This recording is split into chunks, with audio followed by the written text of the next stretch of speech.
Hai guys, salam sejahtera buat kita semua, amin. Nah teman-teman, ketemu lagi dengan saya Siska hari ini ya teman-teman. Seperti biasa, saya mau ngebahas lagi tentang satu buah buku ya teman-teman. Masih sama seperti yang video sebelumnya tentang Chicken Soup for the Soul. Cuman ini hari ini serinya berbeda, itu tentang think positif, berpikir yang positif. Nah teman-teman, Dokter Rick Hanson ya, Dokter Rick Hanson PhD, dia itu seorang psikologi dan juga dosen di University of Harvard ya, udah tau lah ya, itu di New York sana di Amerika.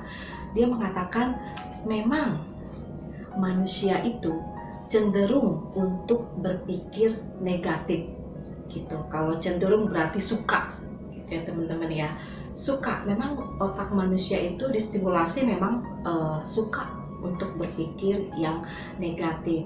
Nah, Dr. Rick Hanson ini mengatakan, jadi kita itu harus bisa menguasai otak, menguasai pikiran supaya kita senantiasa bisa hal-hal yang negatif itu bisa kita kendalikan menjadi timbal balik supaya bisa berpikir yang lebih positif, lebih baik. Nah, Dr. Rick Hanson ini juga mengatakan kepada kita bahwa orang-orang yang mau berpikir positif adalah orang-orang yang lebih sehat.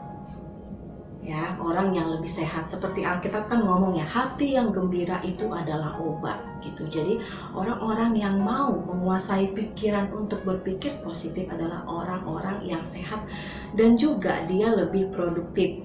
Produktif itu kan dalam berbagai macam hal, tidak hanya dalam pekerjaan ya teman-teman. Pokoknya bisa dalam bidang kuliah, kemudian ibu rumah tangga, atau apapun jenis usaha atau pekerjaan yang kita lakukan itu lebih produktif. Itulah orang-orang yang mau berpikir positif. Dan juga yang ketiga, tadi kan sudah disebutkan ya, orang-orang yang berpikir positif adalah orang yang pastinya dia akan sehat, berumur lebih panjang. Yang kedua, dia lebih produktif. Yang ketiga dia akan dihormati oleh banyak orang.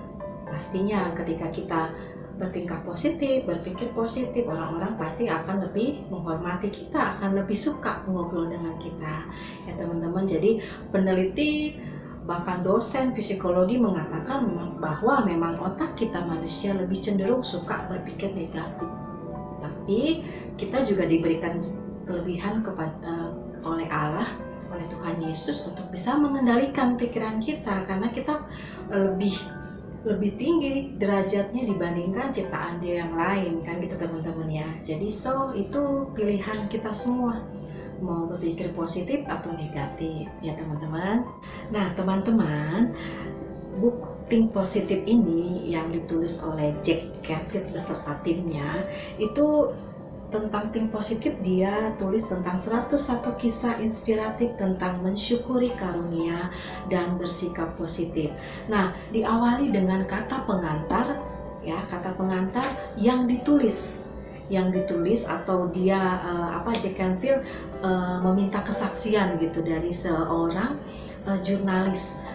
jurnalis yaitu di CBS di Atlanta, itu kayak seperti stasiun televisi di Atlanta lah di Amerika Serikat sana, bernama Deborah Norville. Nah, kenapa sih Jack Canfield ingin sekali gitu Deborah Norville menjadi kata pengantar sebagai kata pembuka untuk mengisi bukunya ini gitu. Nah, si Deborah Norville itu dia pada saat usia 19 tahun ya, dia masih kuliah dia itu di University of Georgia ya, dia kuliah.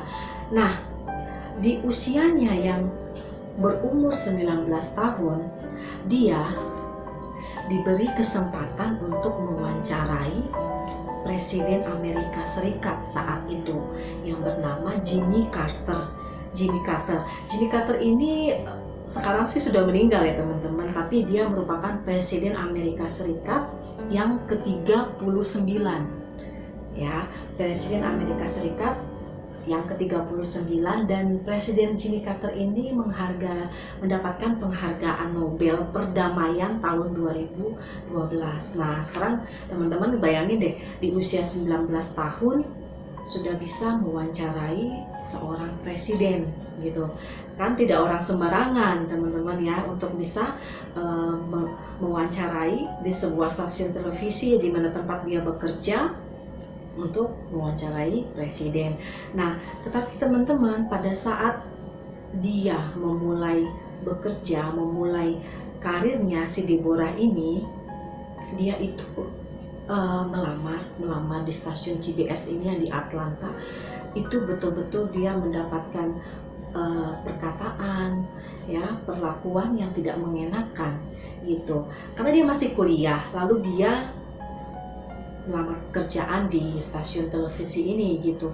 Lalu saat wawancara dia mengatakan, yang wawancara dia mengatakan seperti ini, ya kami bingung gitu, kami memiliki jurnalis yang lebih senior, yang jam terbangnya lebih oke, lebih bagus.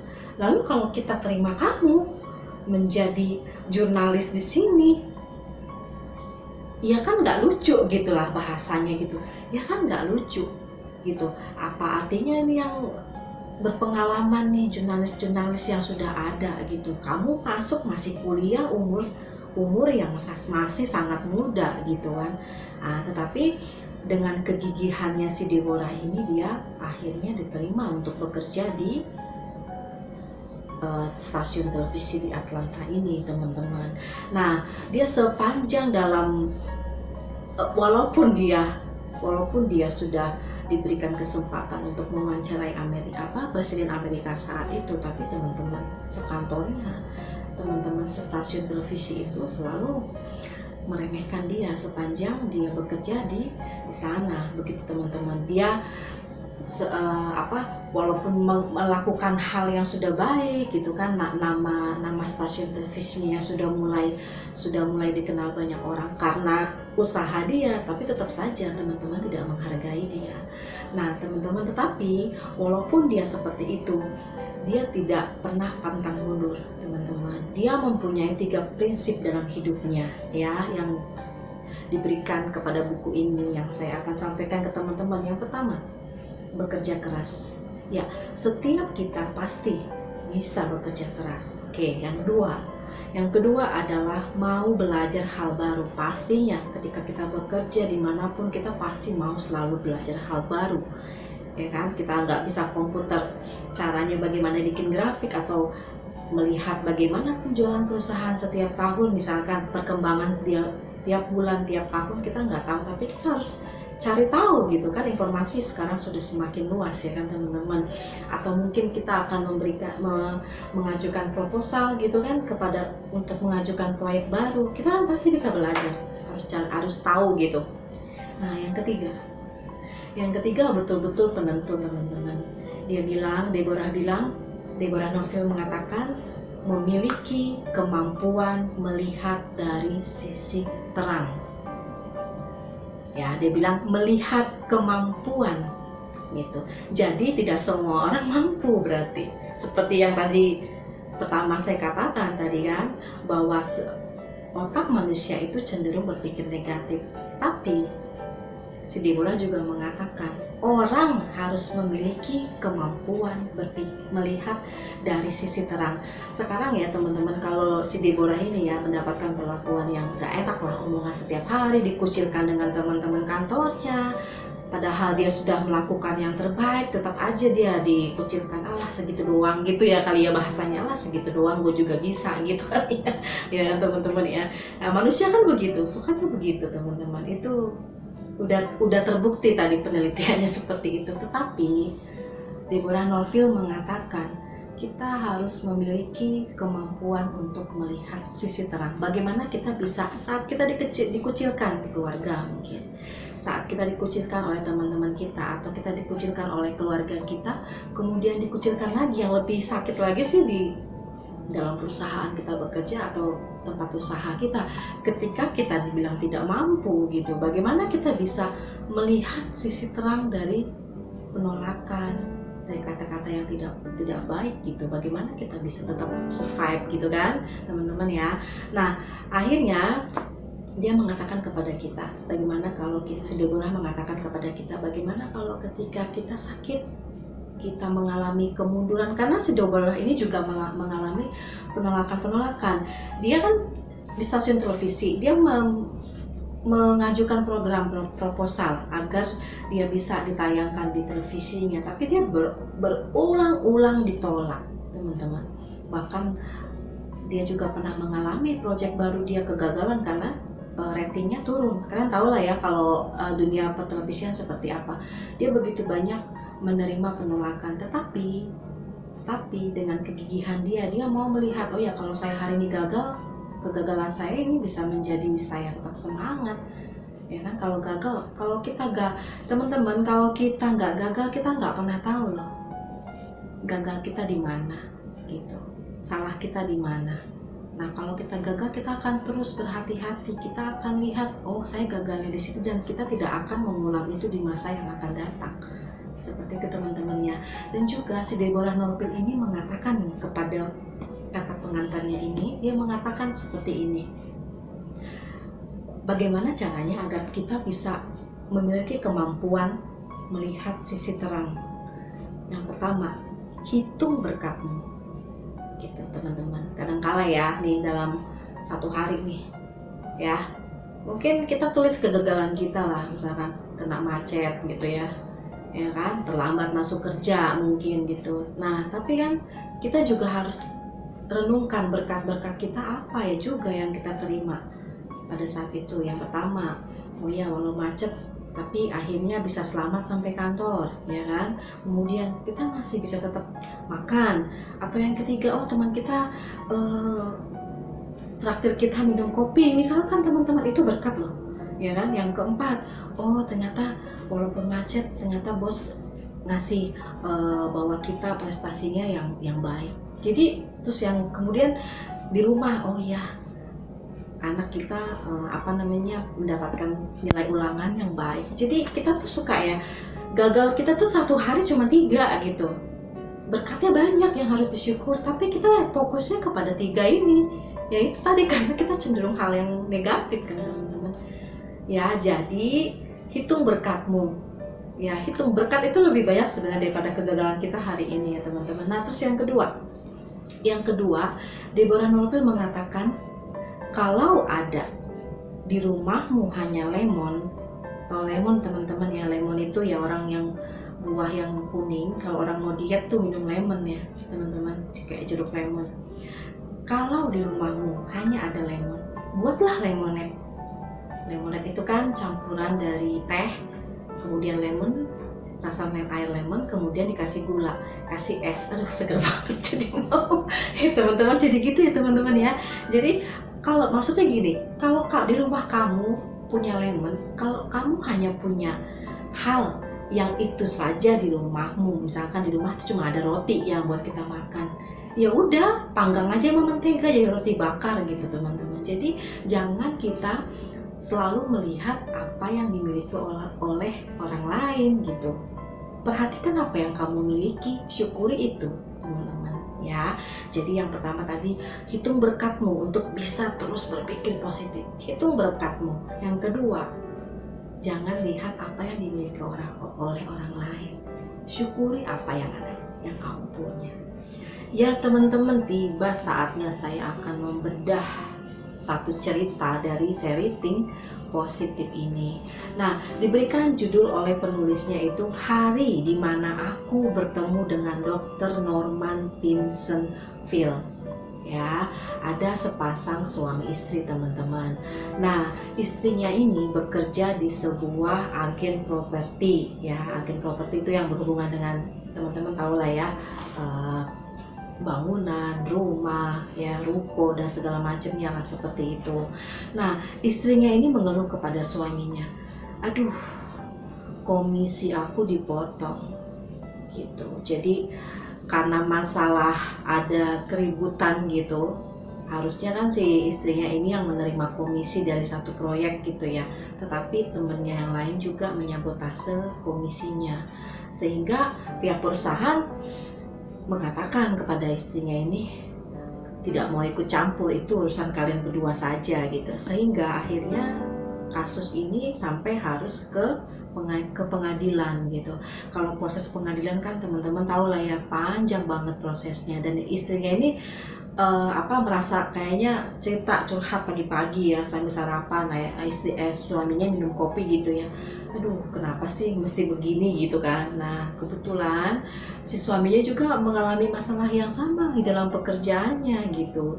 Nah suaminya ini pekerjaannya adalah buku menulis buku, tapi tentang yang horor lah ya. Sedangkan kalau buku teman-teman tahu lah ya, ada yang suka buku romansa, buku novel, buku drama. Nah si suaminya ini kebetulan tentang horor teman-teman, dan itu dia juga berulang-ulang gitu direvisi bukunya, ditolak lagi, direvisi, tolak lagi, berulang-ulang. Dia juga stres, sama aku nih mah juga pekerjaan kita kok gini amat ya gitu kan gitu.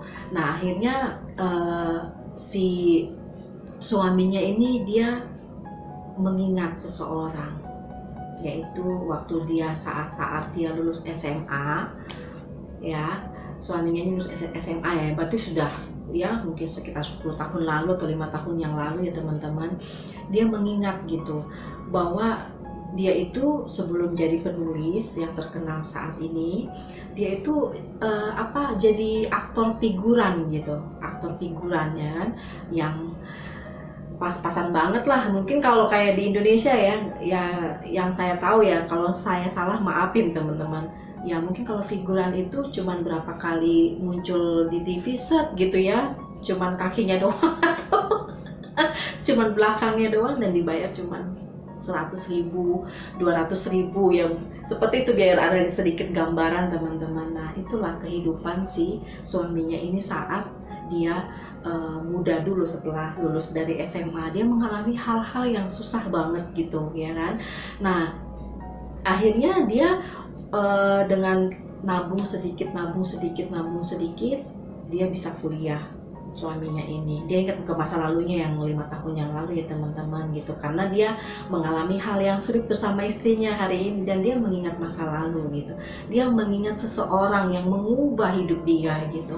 Nah saat dia kuliah, nah dia biasalah anak kuliah kan sukanya nongkrong di mana sih, toko buku ya gitu kan teman-teman. Nah dia lihat toko buku, nah Norman Vincent Peale ini dia lihat buku tentang seri berpikir positif juga gitu. Nah sampai kan kita kalau di kota-kota besar gitu ya, di negara-negara besar, di Jepang gitu, kalau saya sih di Jakarta juga ada sih, pasti kan ada kayak namanya apa ya teman-teman, sorry saya kalau nggak tahu ya, yang besar itu ya, terus tulisannya tuh berita gitu ya. Nah pada saat itu beritanya itu tentang si Norman Vincent Peale ini. Nah si suaminya ini berpikir, bukunya ada, diberitakan heboh banget gitu ya, spektakuler banget, ini orang siapa sih gitu kan. Akhirnya karena dia penasaran gitu, dia beli bukunya, lalu dia baca di apartemen murah ya teman-teman. Kalau di Amerika itu banyak apartemen murah ya teman-teman. Lalu dia baca, dan dia betul-betul sangat mengubah hidup dia gitu. Nah akhirnya dia sebagai yang tadinya sebagai aktor yang tidak begitu bisa diandalkan uang atau kehidupan ekonominya, gaji dari situ, akhirnya dia bekerja keras nih suaminya, bekerja keras dia sebagai tukang sapu teman-teman. Tapi dia merasakan satu pembaharuan dalam hidupnya, bahwa saya harus berpikir positif, saya harus bisa maju begitu ya teman-teman. Nah akhirnya begitu mengubah setiap buku dia baca dari Norman Peale ini, dia baca terus bukunya, dan ternyata dia baru tahu nih si suaminya kalau bapak Norman Peale ini ternyata seorang pendeta juga gitu. Akhirnya dia cari tuh teman-teman ya, cari dia. Nah sampai dia akhirnya datang ke gereja ini, cari tahu teman-teman, Saking dia merasa bahwa hidup saya diubahkan nih sama si Bapak Norman ini, dia cari teman-teman gerejanya di mana, dia pengen ketemu orangnya, tidak hanya pengen melihat khotbahnya, dia pengen ketemu orangnya, karena dia ngerasa bahwa itu mengubah hidupnya. Nah akhirnya setelah ketemu gitu, akhirnya membuat janji lah dengan sekretarisnya Pak Norman ini, suaminya tadi tuh membuat janji, akhirnya mereka bertemu. Nah pada saat itu si suaminya ini berbicara, apa yang harus saya lakukan, keadaan uang saya seperti ini, saya masih kuliah, saya begini. Hanya satu tips dari perkataan dari Dr. Norman Peale ini, jadilah orang yang tidak rentan dan tidak terkalahkan. Nah dia ingat terus teman-teman kata-kata itu, jadilah tidak rentan, tidak terkalahkan gitu. Nah akhirnya dia terus mengimani kata-kata itu, dia berdoa, Tuhan tolong saya, keadaan ekonomi kami seperti ini. Ketika Tuhan menolong saya pada saat dulu saya tidak memiliki apa-apa, sekarang Tuhan saya juga serahkan pekerjaan saya bersama istri saya, kiranya kehendak Tuhan yang jadi. Seperti itu teman-teman. Dan prosesnya tidak mudah teman-teman, untuk belajar sabar. Teman-teman kalau kita terima masalah teman-teman ya, apakah kita mau sabar sehingga masalah itu menemukan jalan keluar? Ya kan teman-teman gitu. Kita harus pahami ya teman-teman, ketika kita kuliah, ketika kita jadi staf biasa, ketika kita menjadi manajer, ketika kita bahkan memiliki rumah mewah, bahkan kita memiliki rumah yang mewah juga, masalah itu tidak akan pernah berhenti teman-teman. Bener nggak? Iya kan? Masalah itu tidak akan pernah berhenti. Kalau dulu kuliah kita bayar uang kuliah susah, nah ketika kita jadi orang kaya sekalipun, kita juga harus bayar tagihan karyawan kita. Ya kan teman-teman? Jadi masalah itu tidak akan pernah selesai. Cuman yang harus kita ingat adalah orang yang mau memberikan hal yang positif, kata-kata yang positif, hal-hal yang membangun, itulah yang akan kita ingat. Itu mempengaruhi teman-teman ya. Jadi pada saat kita nih punya masalah, lingkungan kita itu sangat mempengaruhi. Orang-orang siapakah yang kita temui, apakah orang-orang yang selalu berkata negatif, yang selalu merendahkan kita, itu akan menjadi kita pribadi yang tumbuh seperti itu. Tetapi kalau orang-orang, kan tadi saya udah bilang di awal ya, orang-orang yang mau berpikir positif, yang mau membuat kita jadi lebih baik adalah orang yang dihormati. Kita pasti mengingat orang itu. Saya ada teman-teman, ya saya ada dulu gitu ya teman-teman ya, di tempat pekerjaan saya dulu bandel orangnya, sekarang juga bandel sih ya kan. Saya itu selalu terlambat kalau masuk kerja. Nah teman saya yang baik mengatakan, "Alah nggak apa-apa, yang terlambat bukan kamu doang kok, banyak yang lain." Tetapi sementara teman-teman, teman yang lain juga ada, tapi teman ini teman yang positif. Siska, kamu tapi teman yang positif tuh teman juga yang mau langsung ngomong ke kita langsung ya teman-teman, jangan ngomong di belakang kita gitu. Siska, jadi kalau kehadiran itu, disiplin itu menjadi salah satu persyaratan 30% untuk nanti kenaikan gaji, untuk promosi jabatan dan lain-lain. So jadi usahakanlah jangan terlambat gitu. Padahal teman-teman ini bukan HRD loh, sama kayak saya saat itu staff gitu, tapi saya selalu ingat sampai sekarang. Jadi teman-teman pastikan bahwa lingkungan kamu, lingkungan kita semua itu adalah hal-hal yang positif. Nggak apa-apa kok mengatakan kepada diri sendiri, say no to orang-orang yang negatif, nggak apa-apa teman-teman, karena yang menentukan hidup kita kan kita gitu. Jadi nggak apa-apa kita mengatakan, udah kok saya nggak punya prinsip, saya nggak mau berteman dengan orang yang negatif, is okay, nggak apa-apa.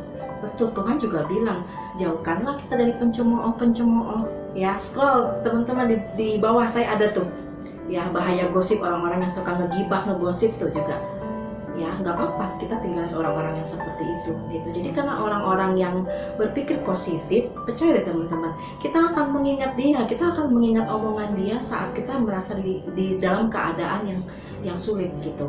Nah pada akhirnya si suami istri tadi teman-teman, mereka bersabar sampai pada akhirnya istrinya mendapatkan komisi yang seharusnya dia terima. Karena si istrinya ini karena ke pengadilan ya jadi berusaha lah untuk tidak ke pengadilan, karena kan memang itu hak yang harus dia terima. Kemudian suaminya juga pada akhirnya dia menerima, bukunya diterima setelah beberapa kali revisi diterima, dan akhirnya kontrak kerjasama untuk menerbitkan bukunya bisa berlangsung. Nah teman-teman ya, sekali lagi kita harus mau ya berpikir positif, mau nggak mau hitung berkatmu, jangan ukur kebahagiaanmu dengan kebahagiaan orang lain ya teman-teman ya. Terus satu lagi, ubahlah pikiran kita untuk bisa mengubah dunia. Jangan dunia yang mengubah kita, tapi kita ubah pikiran kita supaya kita juga bisa mengubah dunia ya teman-teman. Semoga harapan saya kiranya ada berkat dari buku-buku yang sudah saya bedah, buku-buku yang sudah saya ceritakan isinya ya teman-teman. Jangan lupa teman-teman subscribe, komen, like, share ya teman-teman. God bless you all.